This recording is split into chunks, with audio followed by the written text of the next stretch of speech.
Sebarang percobaan menghina, mengomokkan, maka kita sanggup untuk tampil dan memperjuangkan kemuliaan Rasulullah. Al-difa'u anhu. Yang ke berapa kan? Orang lelaki ni banyak nampak. Jadi kalau kita lihat tu yang orang perempuan yang itu pun belum tentu lah. Jangan lukis muka kita. Yang keempat, lima. Mahabbatu man ahabbah. Mencintai orang yang mencintai Rasulullah. Jadi dia kewajiban kita. Siapa saja yang mencintai Rasulullah, kamu kena mencintai. Itu luar biasa. Berarti dalam satu hadis dhaif tetapi memberikan pengajaran banyak kepada saya. Besok bila kita di Yaumul Qiyamah, bila ditimbang, mana pastilah timbang-timbang nampaknya berat dosanya. Lalu dah pasti nak hantar ke neraka. Bila nak hantar ke neraka, Allah kata nanti dulu tanya dia, pernahkah dia mencintai orang yang alim? Orang yang alim ini banyak ilmu, sebab itu dia mengetahui banyak. Dengan itu dia harus mencintai Rasulullah. Tapi pertanyaannya, pernahkah dia mencintai seorang alim? Maka tak cek, tak ada. Jadi nak dibuang dalam neraka. Allah kata nanti dulu, pernah ada dia mencintai orang yang mencintai orang alim? Cek. Tak ada juga. Nak dicampak neraka. Allah kata nanti dulu, pernah tak dia mencintai orang yang mencintai orang yang mencintai orang yang alim? Tak ada juga. Ini penyamuk semua. Seteruk itu. Nanti dulu cek lagi rekodnya. Pernahkah dia mencintai orang yang mencintai orang yang mencintai orang yang mencintai orang yang mencintai orang yang alim? Tiba-tiba ada, maka jangan tuang kita neraka. Ini datang mengaji pun teruk. Saya mengajar tafsir Al-Munir, di mana satu kampung yang kena tsunami. Kalau ceramah macam ni dia ramai, tapi kalau kuliah, Allah adalah 3 orang. Bila kena tsunami, habis 3 bulan tu saya datang lagi. Saya ingatkan orang sudah insaf, kan dah kena bala, patutnya ramai lagi datang 6 orang. Saya tanya mana lagi? Mati Ustaz. Okeylah, saya mengajar lagi. Mengajarlah ke saya ni. Jalan 6 orang itu, 2, 3 keluar masuk surau. Saya kata ni pasal apa keluar masuk ni? Kencing tak laras Ustaz.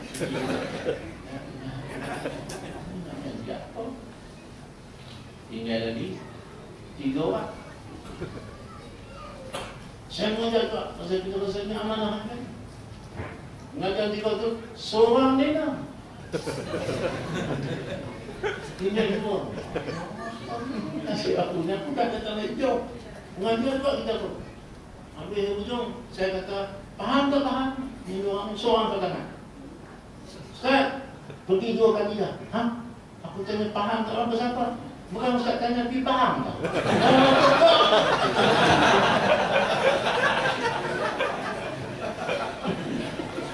Saya kata aku sumpah kok ni jadi batu. Macam mana tuan-tuan? Dah tua baru nak mengaji. Mengaji itu bubur tiang. Nak duduk rumah tu bini tengok tak selera abang pergi mengaji tak? Pakai zip pun zip ke belakang. Kalau main nyanyuk baru nak datang ke dia. Nasib. Allah. Yang ke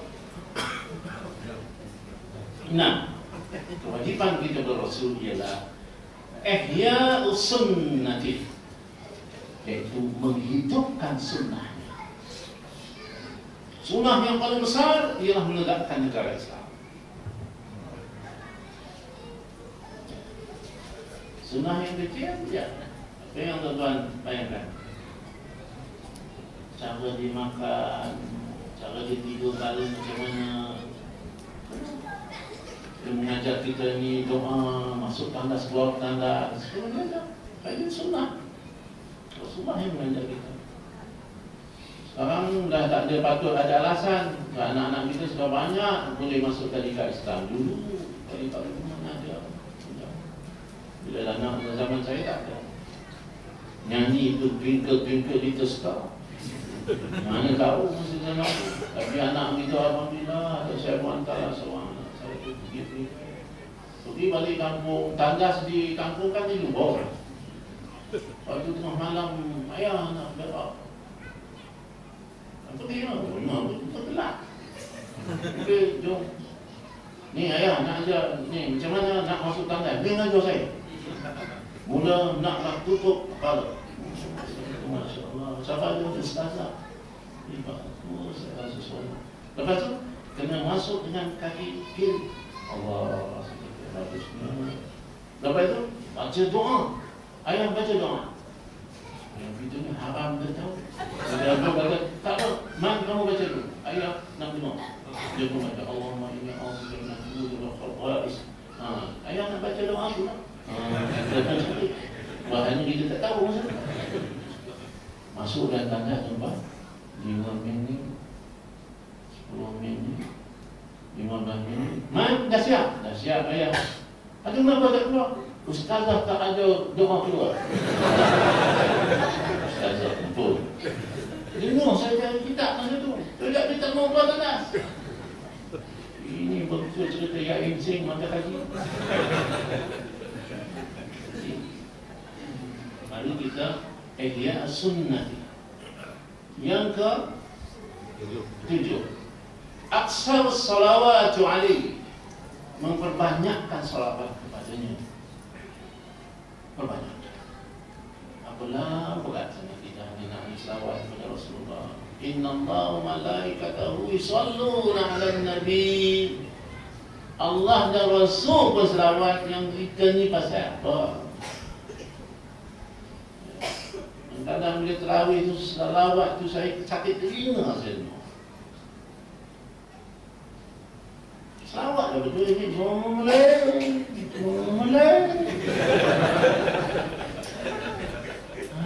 Itu pasal apa tu saya ada tu?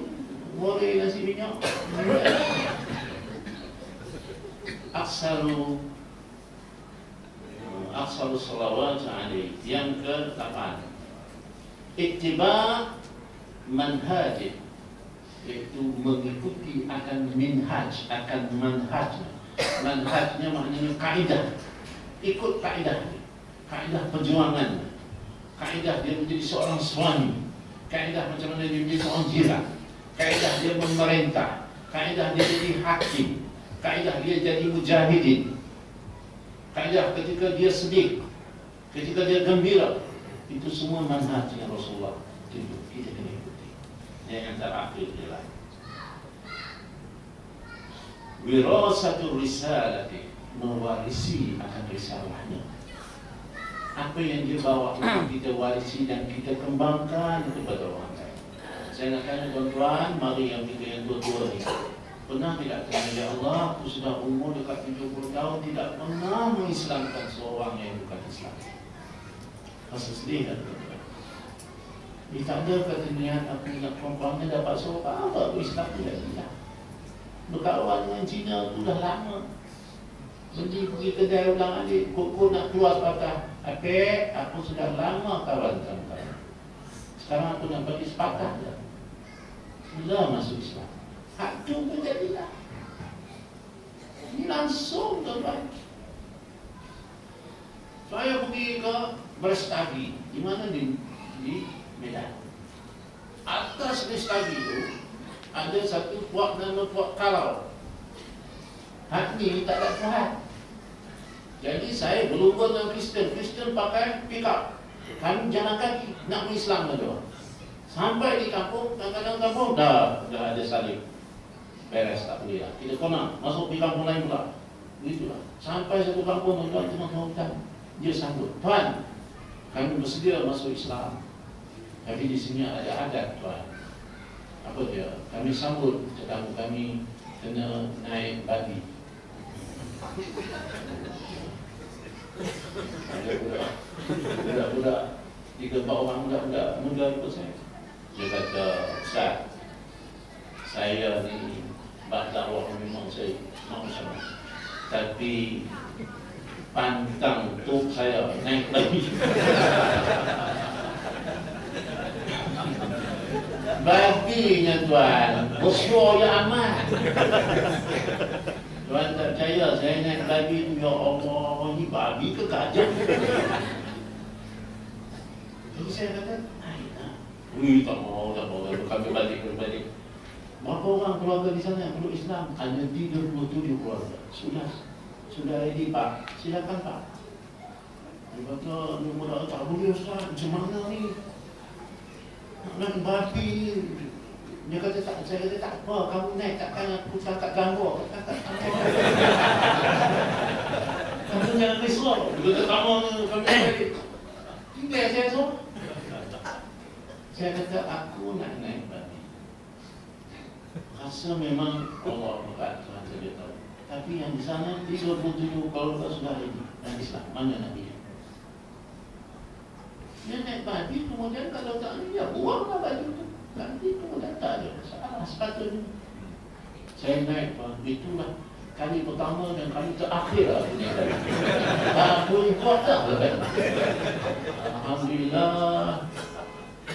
Mengislamkan tu, ya Allah, 3 hari 3 malam. Saya panggil seorang ucap. Saya tak mau tak ramai. Saya nak mendengar seorang. Sampai hari ini tuan-tuan, saya rasa puas, ya Allah, hidupku memang sudah ke Islam. Dan saya bertanya tuan-tuan, anda tidak simpan niat, ya Allah, bertemulah saya dengan sesiapa yang boleh saya Islamkan. Ingin saya mengislamkan. Di bidang saya di Kuala Lumpur, kerap 3-4 orang Myanmar yang bukan Islam datang. Mula saya Islamkan, mula saya bagi kawan-kawan saya, kamu pula Islamkan, biar pahala kamu dapat juga. Nikmat tuan-tuan, mengislamkan orang wasa, ya Allah, tidak ada hadiah yang jauh lebih berharga melainkan hadiah Islam. Baik, di akhirnya mari saya penuhi janji saya. Kisah seorang Hindu yang mencintai Islam. Di zaman British memerintah India, di Delhi, ada seorang Hindu yang sangat terkenal, Hindu penyajak. Jadi kuat menulis sajak. Namanya Diluram. Dan sajaknya itu luar biasa. Dia menulis pujian-pujian kepada Rasulullah SAW. Dan menjadi terkenal sajak-sajak itu sampai ke peringkat orang-orang Hindu sangat marah. Dan mereka bertanya, kamu ni penyakit apa? Kamu ni Hindu. Jangan kamu memalukan agama kita. Mana mungkin kamu seorang Hindu memuja Nabi orang Islam? Kata Diluram, jangan siapa menyekat saya untuk memuji Muhammad. Orang pun bertanya, siapa yang paksa kamu untuk memuji Muhammad? Dia jawab, tidak ada yang memaksa, melainkan perasaan cinta. Mereka sangat marah. Macam mana seorang Hindu boleh mencintai Rasulullah? Dan dia sanggup mengatakan tak ada siapa yang paksa. Lalu dia terus mengeluarkan sajak lagi. Orang lagi marah. Dan sajak yang saya akan baca untuk tuan-tuan, tuan-tuan dengar dengan baik. Diluram adalah seorang Hindu di India dan mereka bercakap Hindi. Sajaknya bunyi, Kush ishq Muhammad main nahin syarti musalman. Hai Kausari Hindu berita labgar Muhammad. Allah re Qia raunat bazar Muhammad. Ke mabut jahan bihai qaridar Muhammad. Contoh nambuk ya. Contoh dia. Menjadi seorang muslim bukan syarat untuk mencintai Muhammad. Kausari, dia sebut nama dia Kausari, adalah Hindu. Dan dia mencari-cari Muhammad. Demi Allah, Allah re betapa hebatnya Allah sendiri mencari Muhammad di bazar Muhammad. Kerana Allah juga berurus niaga dengan Muhammad. Tuan-tuan, dia menulis ini, orang lagi marah. Bukan sahaja orang Hindu yang marah, orang Islam turut marah. Kalau kamu mempersendakan agama kami. Dia tidak mengalah.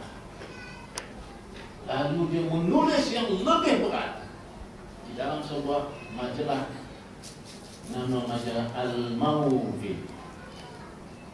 Lalu dituliskan yang sangat kontroversial. Ini yang menyebabkan orang mau membunuh dia. Rahmatan lil alamin fi hasyar min ma'na khuliq. Khat sari syafa'ir ruz jaza'i ka sad hai leke diluran ku jannat min jab hasrat kahih ma'lum huwa kir hindu bi mahbub khuda ke saat hai. Dia kata rahmatan lil alamin itu akan dapat dilihat pada hari kebangkitan. Seluruh ciptaan Tuhan akan menyaksikan pada hari itu. Yang itu Nabi Muhammad memegang tangan diluram untuk dibawa ke syurga. Tidak mungkin orang Hindu boleh menerima bagaimana seorang Hindu masuk surga bersama Muhammad. Maka saja ini membuat orang melontar batu kepada dirinya. Orang Islam, orang Hindu turut melontar sampai berdarah bercucuran sehingga dia jatuh. Dalam keadaan dia jatuh, dia tetap mengatakan Muhammad, di mana engkau Muhammad? Muhammad. Lalu dibawa ke rumah. Surah Nazab. Orang yang hormat pada dia semua ziarah. Nampak kayaknya dia akan mati. Tapi di rumah ketika dia berbaring dalam keadaan berdarah, mukanya menghadap pintu, tidak mengambil hirau orang yang datang ziarah. Tiba-tiba dia senyum. Padahal dia sudah kesakitan dan tak boleh bangkit lagi. Dia menggagahkan diri untuk bangkit. Dia kata, wahai kalian semua bangun, Muhammad sedang berziarahku. Sedangkan aku masih belum menerima agama.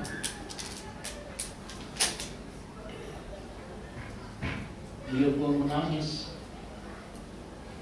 Dia bercakap macam orang gila.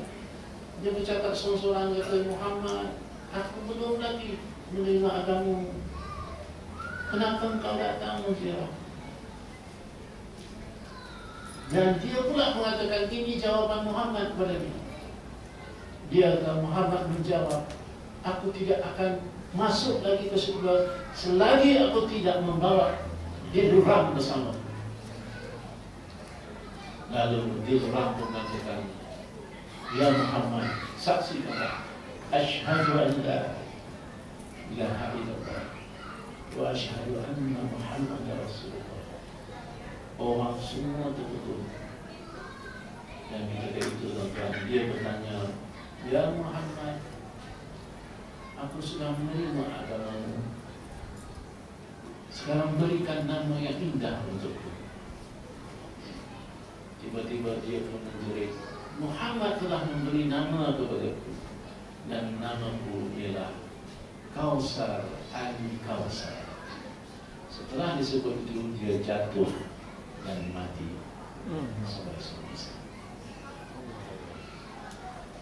Artikel ini sangat terkenal di India. Allah saja tahu bagaimana hati seorang Hindu yang boleh dibuka macam itu. Kita yang mendakwa Islam lama tidak ada perasaan itu ya, sampai di luar bayangan kita. Maka tuan-tuan, mari kita mengambil iktibar. Sesungguhnya kita sedang diuji ketika menyambut Maulid Rasul. Apa bukti kita mencintai Rasul? Saya telah melancarkan di Serundah dekat Rawang. Sempena Maulid Rasul 14 hari bulan yang lalu, saya mengisytiharkan Hari Kanak-Kanak Islam Sedunia. Setiap 22 November, Pertubuhan Bangsa Bersatu mengisytiharkan Hari Kanak-Kanak Sedunia. Saya mengatakan, okey, itu tidak ada masalah. Tapi kami mau menyambut Hari Kanak-Kanak Islam kami sendiri. Dan tarikhnya ialah pada tarikh Rasul kami yang dilahirkan. Lalu saya pun mengajukan bersama dengan Masjid Nurul Iman di Serundah. Alhamdulillah ada acara anak-anak berselawat, ada acara anak-anak melukis Masjid Al-Aqsa, ada acara anak-anak kita baca sajak, ada acara anak-anak kita mendengar kisah Nabi, ada acara membaca ikrar cinta kepada Rasul. Kenapa tuan-tuan dan puan? Nampaknya Maulid Rasul banyaknya untuk orang-orang dewasa.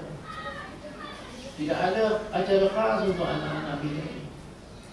Maka itu mungkin tidak boleh ikuti ceramahnya, dia boleh duduk dalam macam tu, dia bukan boleh tangkap macam tuan-tuan. Cuma saya rasa nampak harapan lebih baik. Sebab dia tak dengar, ada setengah itu. Bila saya tanya pasal apa dengar, kami sedang menghayati ceramah Ustaz. Hayati apa sampai dah mimpi. Jadi mari kita jadikan Maulid Rasul Hari Kanak-Kanak Islam. Tahun depan, tuan-tuan, programkan daripada pagi untuk anak-anak, insyaAllah, supaya mereka itu ditanam dari awal lagi. Rasulullah SAW bukan idola, Rasulullah SAW bukan ikon, kerana itu tidak sesuai pada baginda. Kalau idola itu syirik namanya, idolatry. Itu ambil dari perkataan bahasa Inggeris, idolatry, itu berhala. Ikon hanya untuk dipuja. Rasulullah SAW bukan hanya untuk dipuja. Rasulullah adalah qudwah hasanah. Dia adalah ikutan kita. Semua akhlaknya kita nak didik kepada anak-anak kita dari awal. Ini tuan-tuan, saya kira apa yang telah kita dengar ini membuat saya rasa ada harapan. Saya akhirilah, saya baru balik daripada Rusia. Rusia ini menjemput saya untuk meresmikan sebuah masjid, merayakan 225 tahun Islam di Rusia. Macam mana Syekhul Islam Mufti jemput saya untuk hadir dan minta saya resmikan satu masjid. Masjid saya resmi itu adalah masjid yang ke-1161. Maknanya di Rusia ada, bumi komunis itu ada 1161 masjid. Jadi dia kata, tuan, tolong resmikan dan beri nama kepada masjid kami. Saya pun beri nama Masjid Madinatul Munawwarah. Lepas saya bicara, saya cakap, apa ada tuan kat 3,000 orang makcik-makcik semua. Saya tengok makcik-makciknya menangis. Saya kata, kenapa menangis? Kami sudah lama tidak mendengar kalimah Allah. Sebutkan Allah ni kami lama tak dengar. Jadi saya kata, tuan, cara meresmikan masjid ini ialah hendaklah diazankan. Sila azan. Kalau saya panggil seorang boleh azan, boleh. Saya tanya kepada Syekhul Islam, saya nak diazankan menggunakan mic.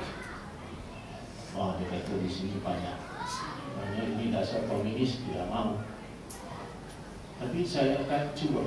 Jadi kami tunggu. Rupanya dia telefon Vladimir Putin, Presiden di Moskow. Tiba-tiba rupanya dijawab, boleh. Saya kata tunggu apa lagi? Azan. Azan buat pertama kalinya tuan-tuan menggunakan mic. Seluruh bandar Ufa yang saya pergi itu mendengar azan. Bila Vladimir Putin datang dalam kesenangan di mana saya bentar-bentar saja, dan setelah itu saya ada dapat kesempatan bertemu dengan dia. Presiden Putin ni, Vladimir Putin ni tuan-tuan, saya kod dia ni ada isap Putin. Jadi saya bertanya kepada dia, Mr. Putin, what do you think of Islam in Russia? Dia jawab, I personally admit that Islam has contributed to the civilization of Russia. Saya berpandangan, katanya, Islam telah menyumbang kepada tamadun Islam. Kemudian saya tanya lagi, what do you think is the future of Islam in Russia? Apa masa depan Islam di Rusia? Disebut kepada saya. Dia kata, I think the only way to salvage Russia is Islam. Hanya satu saja cara untuk menyelamatkan Rusia, katanya, ialah Islam. Saya kata, aku ni silap dengar. Saya tanya dengan Syekh Tajuddin. Dia kata macam ni. Saya kata, pegang, kita harus guna. Kita harus bangkitkan Islam di bumi komunis. Luar biasa, tuan-tuan. Kerana yang saya berjumpa itu bapak komunis. Yang tuan-tuan ni takkan gebu cimping pun dah meletup ni bersama. Ini bapak komunis. Mengatakan Islam lah. Kami sudah cuba kapitalisme, kami cuba sosialisme, kami Islam. Ini kalau begitu kenal. Masyarakat kita dia teragak-agak dan susah payah sungguh nak menyatukan kita untuk mendukung Islam. Senang sangat kita ni berpisah-pisah, berpecah-pecah. Gara-gara hanya seorang solat, dia punya jarinya keras. Yang seorang lagi, pusing. Seorang lagi, gitu. Berkelahi tuan-tuan depan saya. Ya Allah. Dia kata, masa apa yang keras ni? Dia kata, dia telah mengganggu solat saya. Kalau saya buat tangan ni. Apa dalam semayang ni nak berkelahi ni? Siapa? Benda itu tak sunnah. Sunnahnya keras. Saya kata, sudahlah. Yang sunnah betul-betul ialah masing-masing tengok jari sendiri. Kami tengok jari orang buat apa? Apa dia macam ini? Islam saja. Islam Sunni, Syiah, Wahabi, Salafi, Ayah bin Tuhan Harun. Macam ya Allah, kita dalam satu ini. Yang musuh semakin kuat, musuh Nasrani, Yahudi makin kuat. Tuan-tuan kita kena jawab kepada Allah. Kalau kita mati, keadaan teruk, anak-anak kita yang tanggung besok. Mari kita bersama demi Islam. Kita bersatu. Karena itu mudah-mudahan Allah berikan kekuatan supaya Islam kekal. Wallahu a'lam biqauli hadza wa astaghfirullahal azim li wa lakum wa aqulu da'wana alhamdulillahi rabbil alamin wa billahi taufiq wal hidayah. Wassalamu alaikum warahmatullahi wabarakatuh.